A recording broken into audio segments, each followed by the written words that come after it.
Hey guys, in this video I'm going to talk about crafting. Now crafting's done with resources, and I'm going to go over resources in a bit, but first you can craft different items such as weapons, armor, and consumables such as health pots, energy pots, and in this area here we'll go over the different resources. So there's lumber, stone, steel, and cotton, some very rare resources such as mithril, silk, and quartz. Now these rare resources are used for making more powerful weapons. Now I'm going to go over a very simple craft, making bronze. So by combining copper and tin together, we get bronze. Now it requires different quantities of each to make one piece of bronze. So there, I've gone ahead and queued up the craft, and after a certain amount of time, so looks like 1 minute and a bit, I'll get a bronze piece. So I've skipped forward a bit, and you should see it glowing now. It's indicating that the craft is finished. Next, I'll go over a bit more of a complicated craft. So by combining lumber, actually lumber by itself will give me several options. Items that just use wood or are just made out of wood. Now by adding bronze in there, it gives me items or weapons that use both bronze and lumber. One example there is the two-handed battle axe. Now I want to talk about average craft stats, such as power, which means attack damage, and attack speed. The average damage for this weapon is 70, but there's a chance to make a better craft with more damage. Sometimes you have a very rare chance of crafting something with an ability, like lifesteal or poison.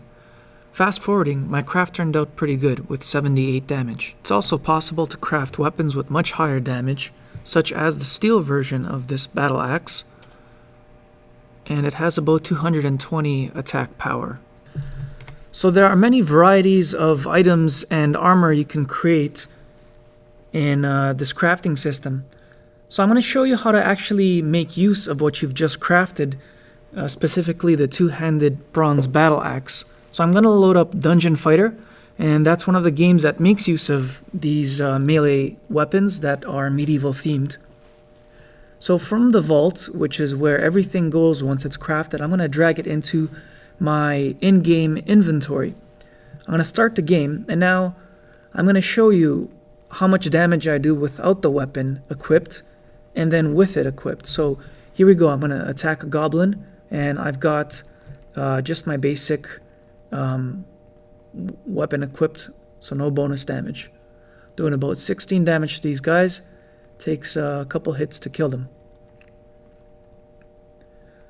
Going ahead and dragging it into my equipment slot, and there should be a significant boost now with an added of about 70 damage.